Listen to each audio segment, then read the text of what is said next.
Bonjour, bienvenue pour ce moment de recueillement, ce moment de prière, de méditation. Nous sommes au troisième dimanche de l'Avent, nous allumons une troisième bougie, une troisième lampe, une troisième lumière sur notre couronne de l'Avent.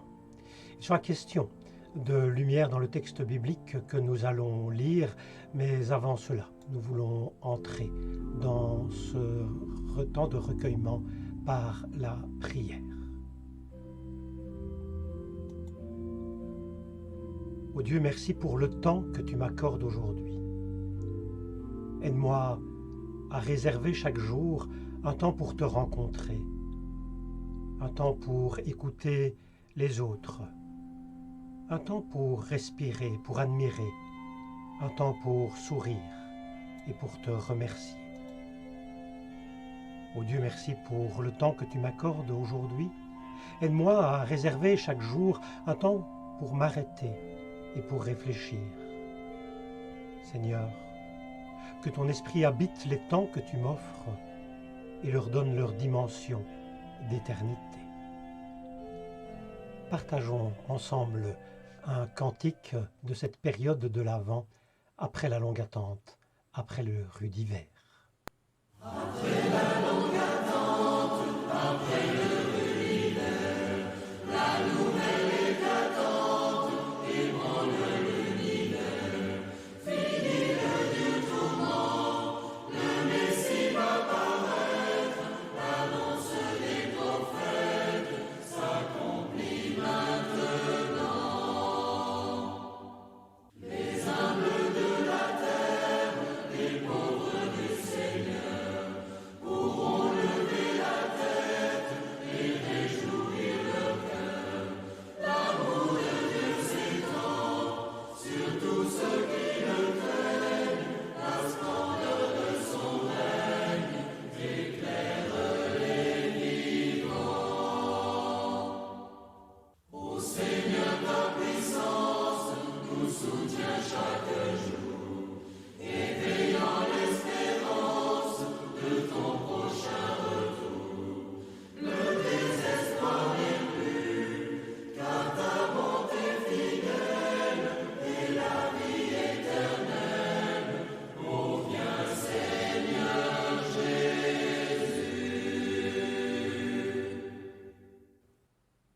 Partageons ce texte de réflexion. Il y eut un soir, il y eut un matin. La terre était déserte et vide, les ténèbres étaient à la surface de l'abîme, le souffle de Dieu planait à la surface des eaux. Et Dieu dit que la lumière soit, et la lumière fut. Depuis ce premier jour, il y eut des millions d'autres nuits, il y eut aussi des millions d'autres jours. Et depuis chaque nuit, nous pensons au lendemain. Chaque matin, nous sommes émerveillés, étonnés par la lueur de l'aurore, éblouis par les rayons du soleil. Ravis que tu te manifestes, car ta lumière rayonne pour toujours dans nos cœurs.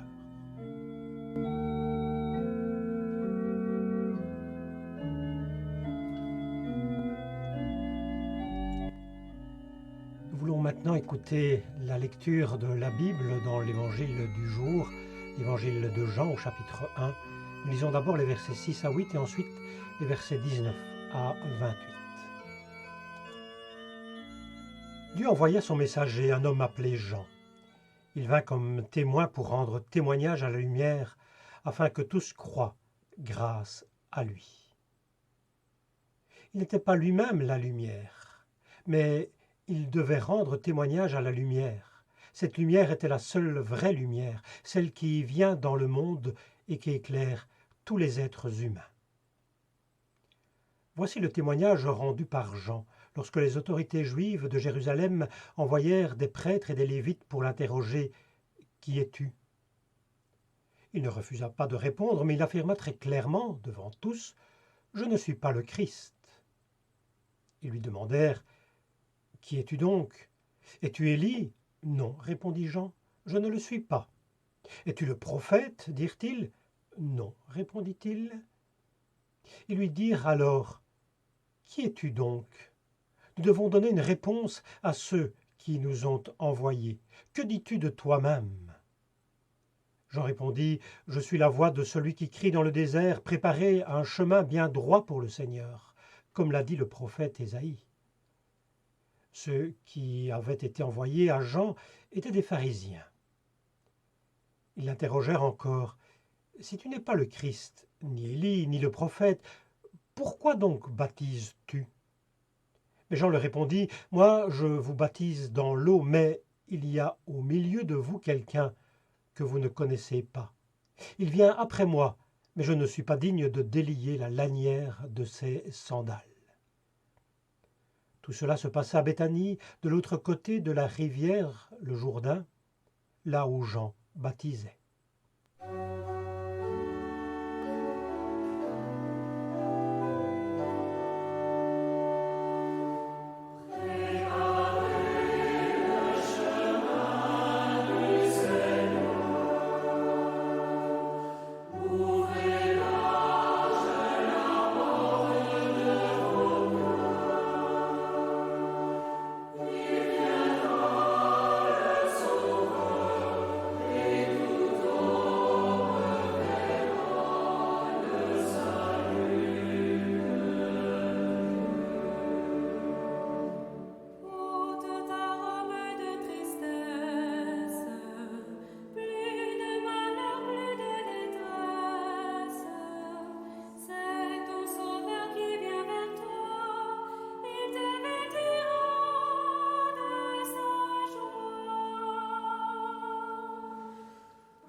Nous sommes donc au troisième dimanche de l'Avent. Cette année, cette période de préparation à Noël prend une tournure bien inhabituelle avec cette menace du Covid et les restrictions imposées face à cette situation. Pourtant, je pense qu'il est important, comme toutes les autres années, peut-être de manière plus particulière encore cette année-ci, de préparer cette fête de Noël. Certes, nous n'aurons pas de grandes fêtes, pas de banquet familial, pas de fête en paroisse non plus. Tant pis, enfin c'est dommage, mais tant pis pour cette année. Cela ne doit pas nous empêcher donc de préparer malgré tout cette fête, d'en réfléchir l'essence, réfléchir la spiritualité de cette fête qui nous apporte beaucoup, me semble-t-il. Il est question dans le texte que nous avons lu de rencontrer à nouveau ce personnage dans cette période de l'Avent, ce personnage de Jean-Baptiste. Et nous le rencontrons ici dans ce chapitre 1 de l'évangile de Jean, un chapitre bien connu, c'est le prologue de cet évangile. Il est question de parole, de logos, il est question de lumière dans ce chapitre 1. Tout cela de façon évidemment très symbolique. N'oublions pas que la lumière, c'est la lumière qui éclaire le sens de l'être humain, le sens de l'existence, qui éclaire aussi le chemin que doit suivre l'homme. Ce n'est pas la lumière des astres, ce n'est pas la lumière des lampes, bien entendu, mais c'est cette lumière fondamentale qui éclaire l'existant. C'est de cela dont il est évidemment question, une lumière philosophique à comprendre au sens philosophique, une lumière à comprendre au sens spirituel qui éclaire la destinée de l'être humain. Mais je voudrais m'arrêter cette fois-ci sur une question que l'on pose à Jean-Baptiste, que l'on trouve dans ce verset 19 de ce prologue de l'évangile de Jean. Voici le témoignage rendu par Jean lorsque les autorités juives de Jérusalem envoyèrent des prêtres et des lévites pour l'interroger et lui posent comme question « Mais qui es-tu? Qui es-tu? Qui es-tu donc ?» Jean-Baptiste ne refuse pas de répondre, mais c'est malgré tout d'abord par la négative. On lui demande « Es-tu Élie ?» Mais non, hein, répond Jean. « Es-tu le prophète ?» Alors on peut se poser évidemment la question de savoir de quel prophète il s'agit, mais il dit non. En fait, il dit cette réponse: je suis la voix de celui qui crie dans le désert, préparez le chemin bien droit pour le Seigneur. Et il reprend simplement en cela des paroles du prophète Ésaïe, de ce texte ancien qui sert déjà de référence à cette époque-là et que ses interlocuteurs certainement connaissent bien. Je voudrais surtout m'arrêter sur un aspect de Jean-Baptiste ici. C'est en quelque sorte ce que je mettrais sous le terme de modestie. On lui propose toutes sortes de personnages illustres, de s'identifier à toutes sortes de personnages illustres, mais lui dit non, hein, je ne suis pas cela, et j'aimerais surtout, en fait, peut-être reformuler la réponse qu'il donne pour que cette réponse soit entendue aujourd'hui. Une réponse dans sa simplicité, tout d'abord. Il vient dire, mais le divin peut surgir dans l'humanité. Le divin est là, au milieu de vous. Est là, il va bientôt arriver. Bien entendu, on aura identifié cela à cette manifestation du divin à Jésus-Christ, mais d'abord, je pense, on peut entendre cela pour notre aujourd'hui. Jean-Baptiste vient dire, mais le divin est là, au milieu de vous. Soyez prêts à le constater. Dans nos sociétés où la religion, la spiritualité est mise de côté, rangée à une place secondaire ou rangée dans sa sphère tout à fait privée, il me semble que Jean-Baptiste a sa place et une réponse bien particulière qui vient dire « Ne croyez pas que les choses se passent sans divin. Soyez également attentifs à cet aspect des choses. Le monde tourne aussi avec le divin qui est là au milieu de vous.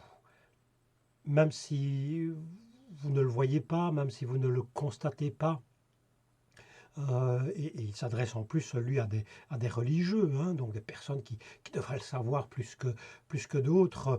Il vient leur dire, mais il est là, au milieu de vous. Soyez attentifs à cet aspect des choses, soyez attentifs à cet aspect de l'existant. Alors évidemment, en disant cela, vous posez peut-être la question, et je me la pose aussi, où est Dieu? Comment le trouver si il est présent dans notre histoire? Je voudrais peut-être esquisser une réponse avec ce texte en forme de méditation. Un texte que j'ai trouvé qui nous renvoie peut-être la question de façon pertinente. Écoutons ce texte. Qui attendons-nous? Dieu? Dieu en Jésus-Christ? Mais il est déjà venu. Et les aveugles ne voient toujours pas, les boiteux ne marchent pas mieux, les prisons sont pleines. Et la guerre fait toujours autant de victimes, et toujours dans le monde autant de drames et de misères.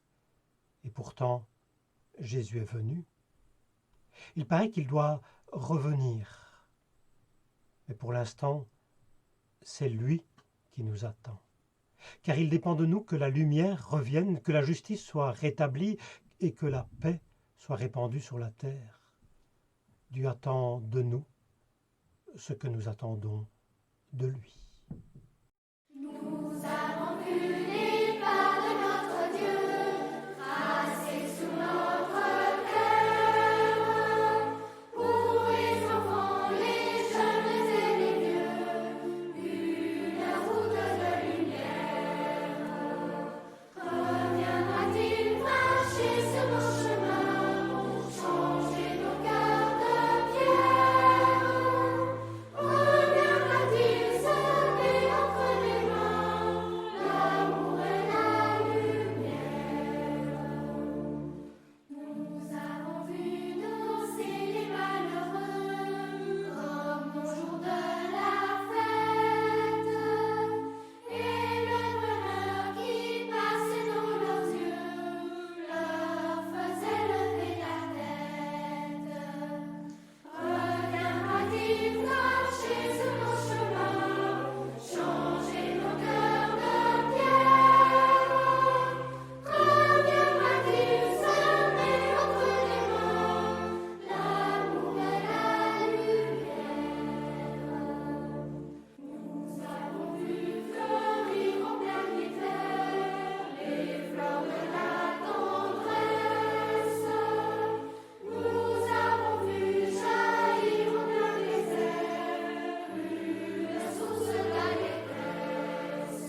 temps pour la prière.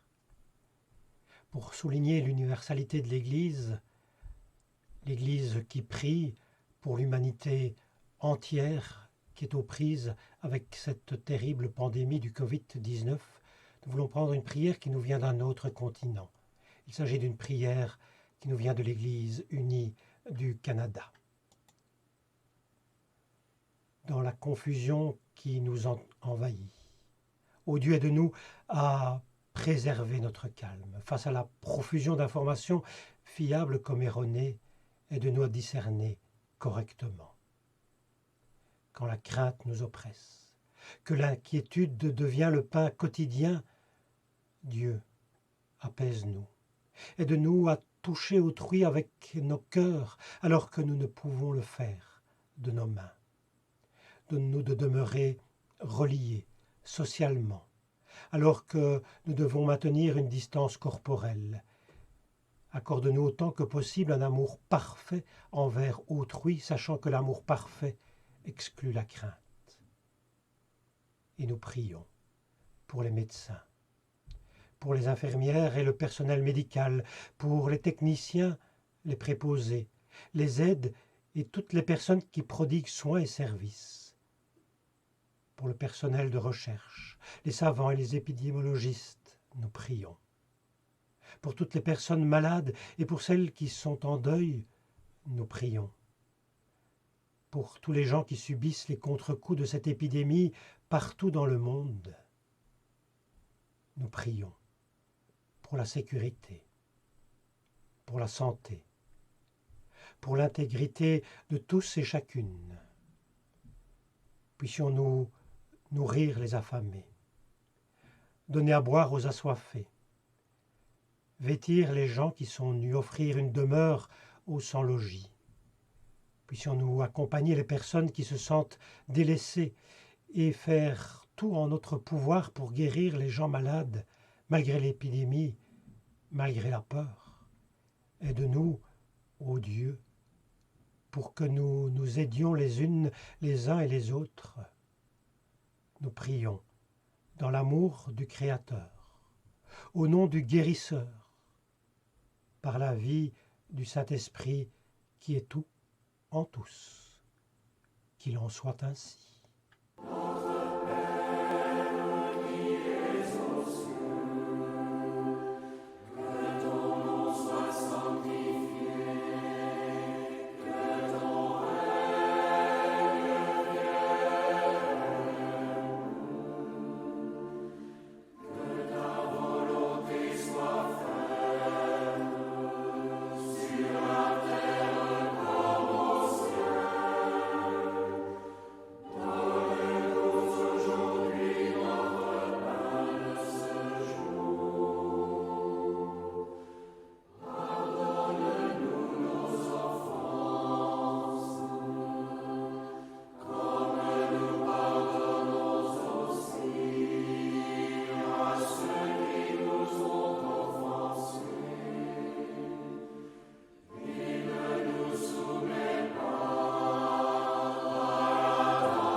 Nous terminons ce moment de recueillement avec cette pensée.